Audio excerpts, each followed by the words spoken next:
Inkuru nziza ya Yezu Kristo nk'uko twayandikiwe na Matayo mweranda.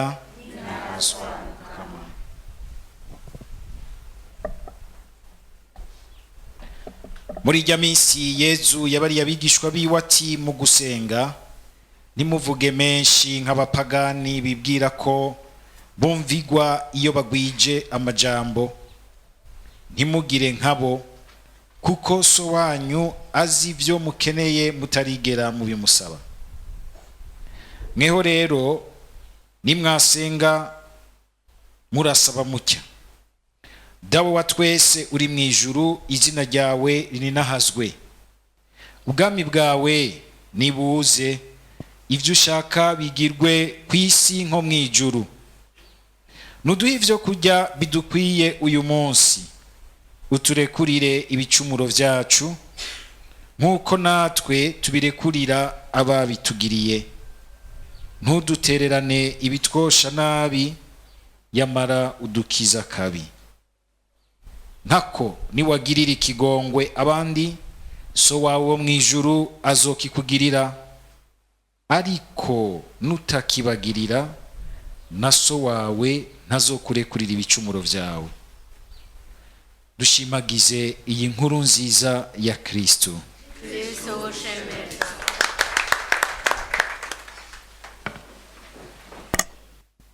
Mu gisomwa cya mbere, uwo kumva aya majambo yohava yibaza ati mbega uko twumva Pawulo avuga asa n'ukara yabikuye kuki?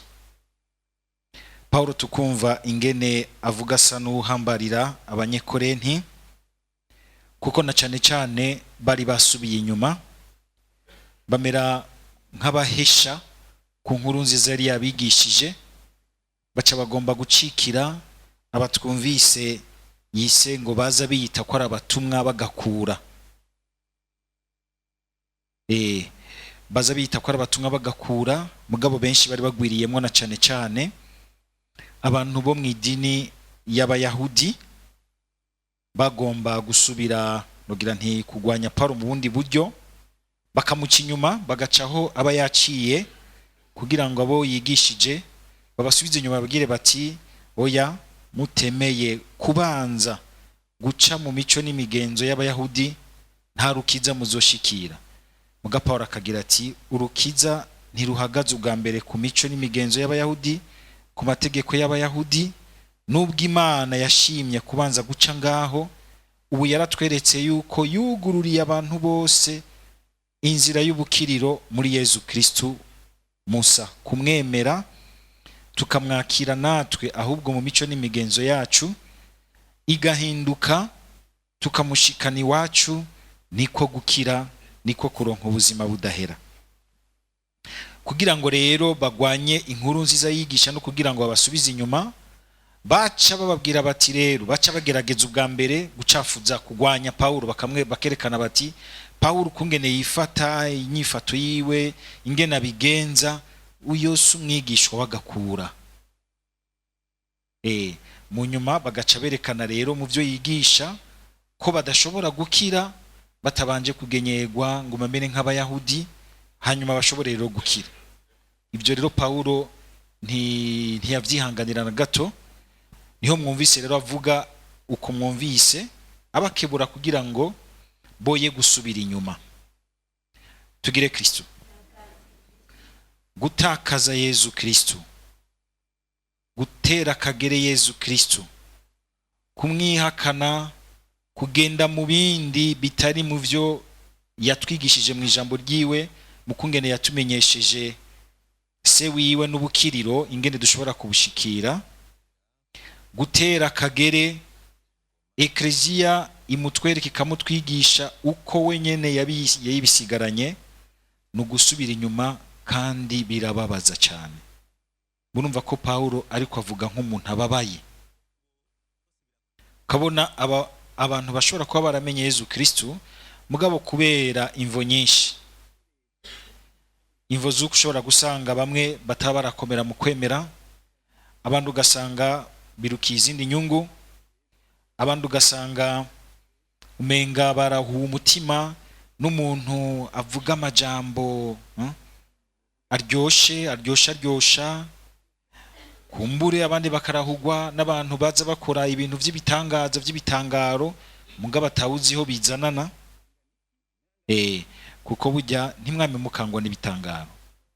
Igitangaro nico mugabo kivuye kuki, kivuye hehe?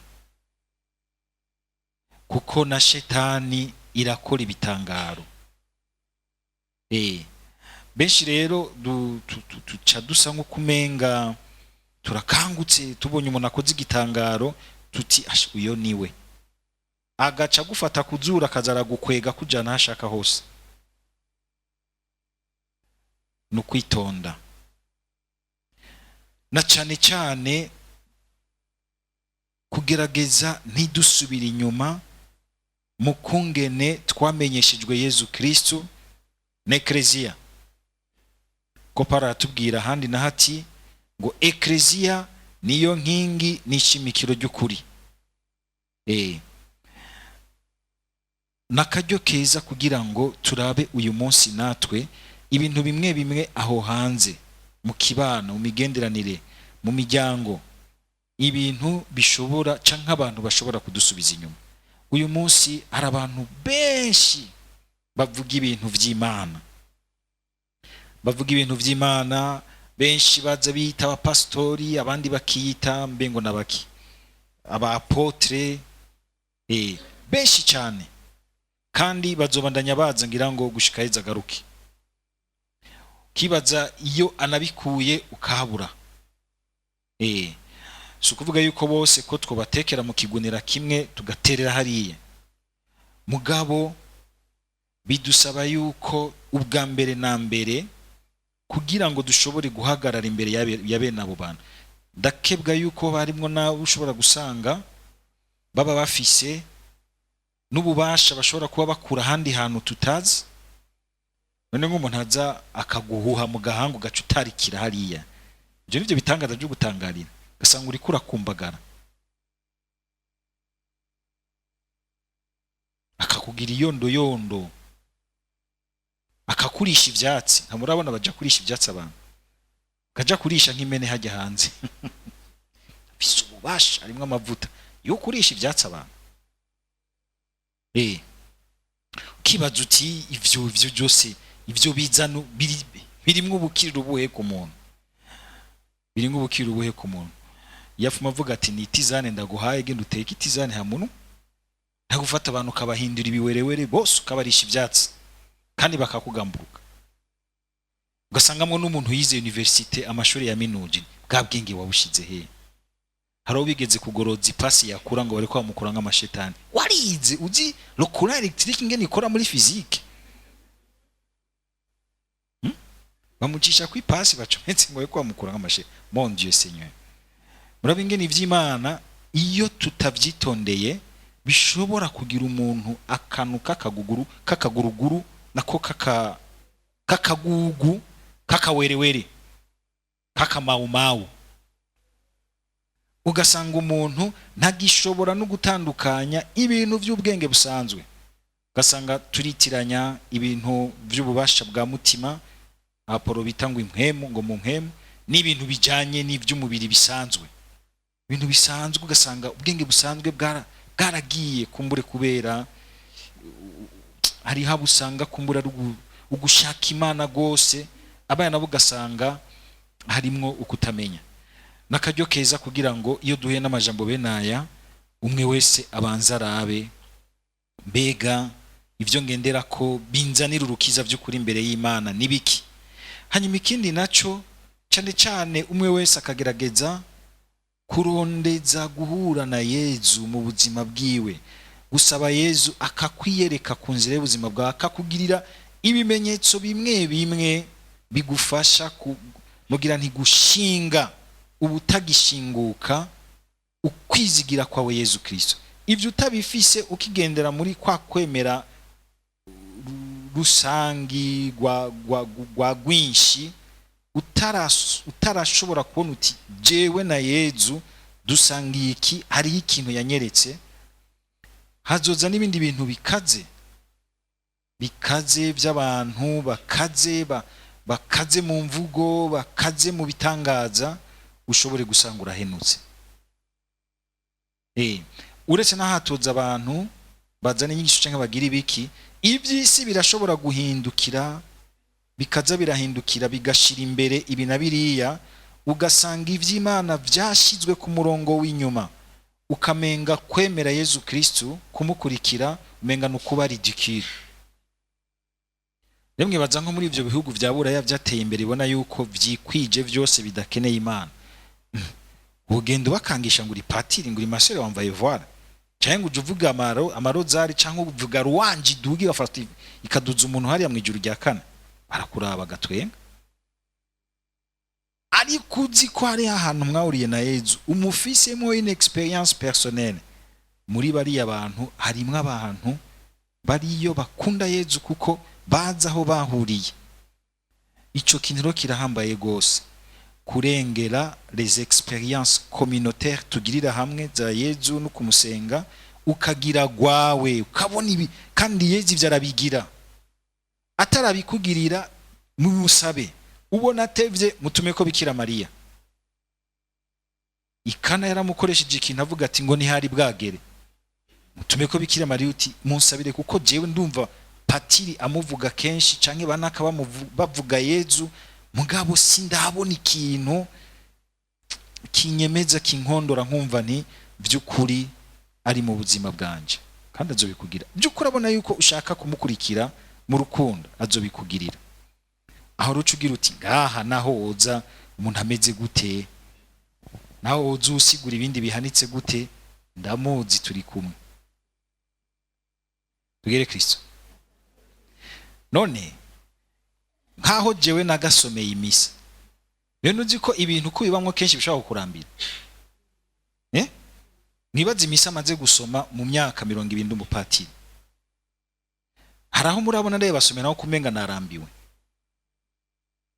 nkuko umenga iranshisha n'ikintu kindyohera, muga kuko hari ahantu twahuriye kuri altare, ko nigiye bitanguye kundambira cangira nti hari ikintu yahanyeretse. Jewe nije nshobora kurambirwa muri jewe, mugabo we sindamurambira. Ivyo rero iyo utabifise biragoye. Nibi rero Yezu nako Paulo ababwiye ati narabarehereje Kristu, narabamuhaye nk'umusheri, kujya umugabo amenyana n'umugore wiwe basangiye vyose, amuzi mu vyakunda no mu vyo yanka. Na Yezu hatagezaho musangira urukundo nk'ugumusheri, rumwe intime, rumwe muzina nyemwo, no mutundi tuntu abantu bibaza ngo barakuzi batazi. Batazi. Utarashika ngaho ntibikunda, kandi ushima aho haroroshe. Ngoma ndababwira handi hateye ubwoba, cyane ndabatera ubwoba gato. Hari hahandi hagoye mutazi, hamwe ho kuva muri ubu buzima ugenda. Hajya ahantu ngo umuntu arageragezwa, bamwe baravuga yuko araha Yezu yashize mu gisabo cya Dawe wa twese, harakomeye ku buryo Yezu bagira ati aho hantu mwame muhasengera. Uyu munsi niho maze igihe numva abantu benshi mukunze gusaba ingwinema ngo yo kugira yarindi jambo mukoresha, iherezo, amajambo muja gutira mu aporoti no mu Kinyarwanda.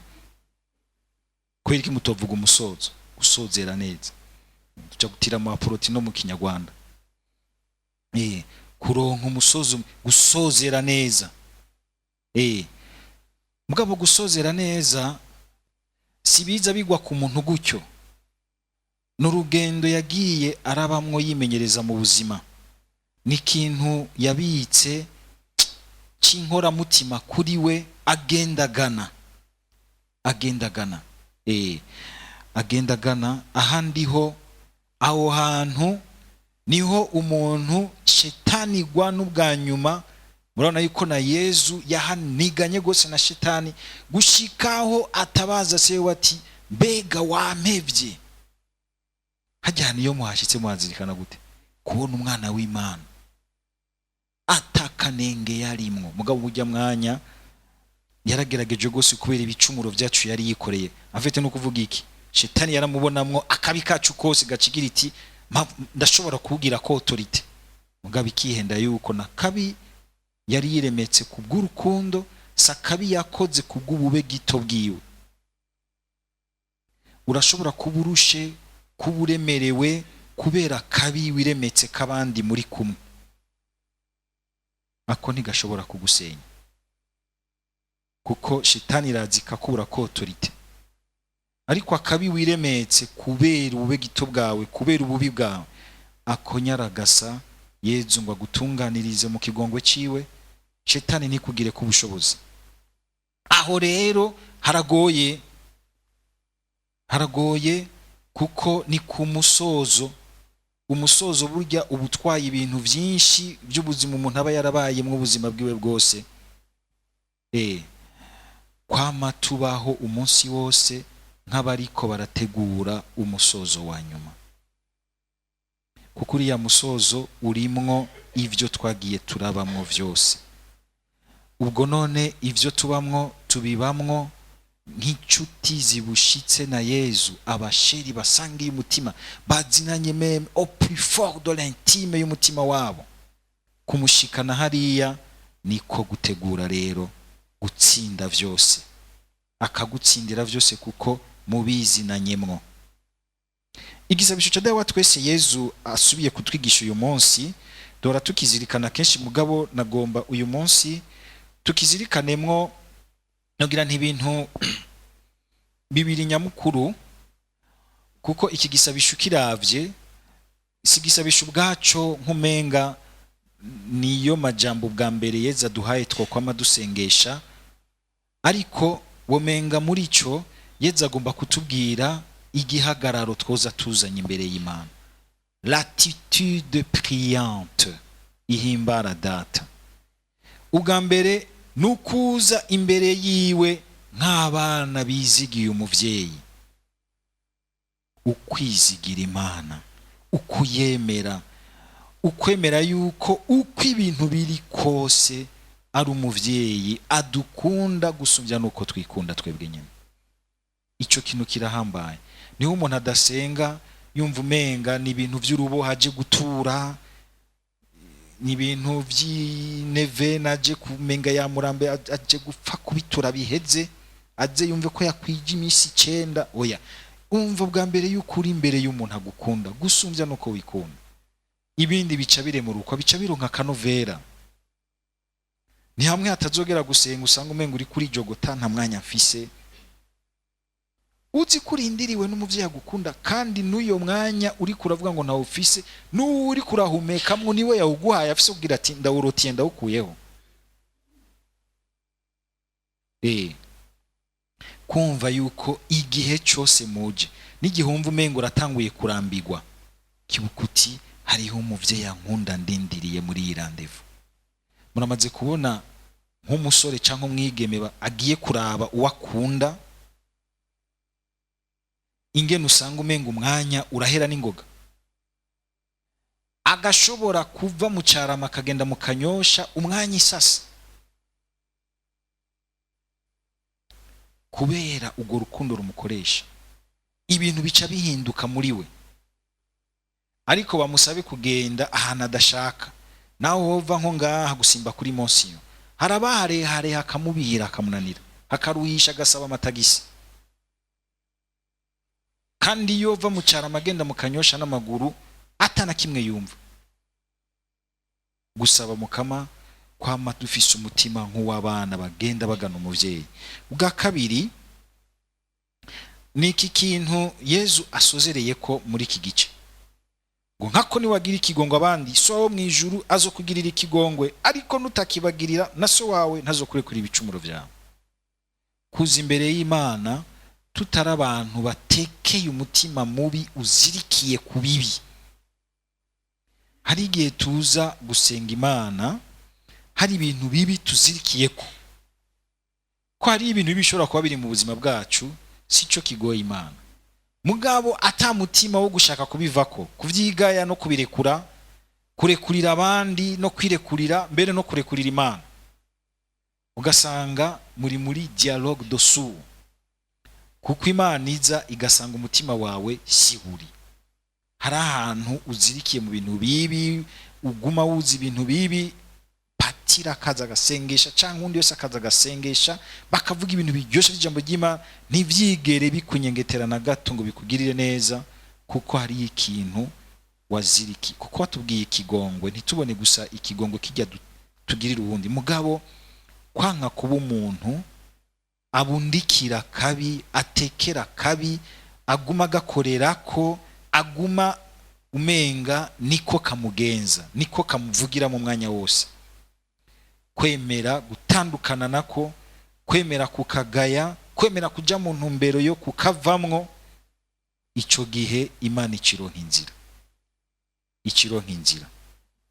Hama Yesu agaca twereka rero ingene muri ico gihagararo igisabisho cyacu coringanizwa, kuza twerekeye Imana. Mwumvise iki gice ca mbere, dawe wa twese uri mu ijuru, izina ryawe ririnahazwe, ubwami bwawe buze.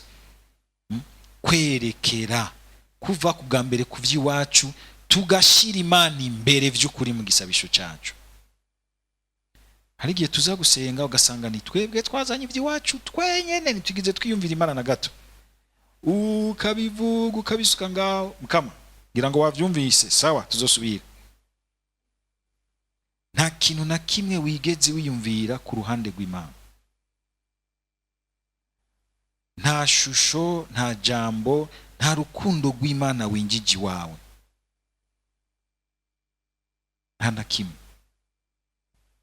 Mu nyuma rero umuntu agaca aserura ivyiwe nawe, kuko Imana irashaka natwe kutwakira uko tuba tuje tumeze. Dusabe rero Umukama kugira ngo mu gisabisho cyacu kibe koko igisabisho cy'abana bagenda bagana umuvyeyi, abantu batigera bagomba kubundikira no kwizirikira ku kabi, bakamenya kukarekura, bakamenya bonyene gusaba ikigongwe igihe bagize nabi, bakamenya no kugitanga ku bandi, bakaba abantu bari transparent muri bo, atari abantu b'amanyanga n'amacenga, abantu butuyeriyeri mu vy'ubuzima, usanga umenga ibintu byose n'utudiri, gasanga umenga ubuzima burabishe, ntushobora kumwizigira ko ugira uti uyu muntu turapfunditse ijambo ndishiri yuko arigumya kujya kandi azorirangura uko twaryumvikanye. Abantu b'uyu munsi twibaza yuko umenga guca ubwenge, gukerebuka no kuba umuntu kunyomana, utudirira, urucenga tumwe two bitirira cyane mu buyenzi. No mu vy'Imana ugasanga no mu bantu b'Imana birimwo, uyu unyo wamubwira ibi ugaca ugenda undi ukamubwira ibindi. None wewe ufise quelle identité? Gushika nta Barundi babibonye ko bigoye, baraca umugani ngo hakubana n'umubeshi wopfa umubana n'umurozi. Uwo mugani murawuzi? Kuko umurozi ubuze uti uyu ndazi ingene ameze, ariko umubeshi azogutwengera adatwenze, ahekenya umusaya adahekenya umusaya, uzobura ingene umufata. Dusaba Mukama kugira ngo bene ivyo bintu bye kuza biratujamwo, kubera igihe kigoye, igihe kibi usanga tubamwo. Burya igihe kibi kirashobora kudushira nk'umuzirikanyi mubi, nkuko n'igihe ciza gishobora kudushira nk'umuzirikanyi mwiza. Mugabo hamwe tumenya yuko no mu bihe bigoye Umukama na wenyene aca duhingabirano zijanye n'ico gihe, kugira ngo adukingire yamafise abantu babizigirwa, ashobora kurungikana ijambo ryiwe rikabakiza, rikongera rikabagirira neza, rikabazanira igihe gishasha mu buzima bwabo. Amen, amen.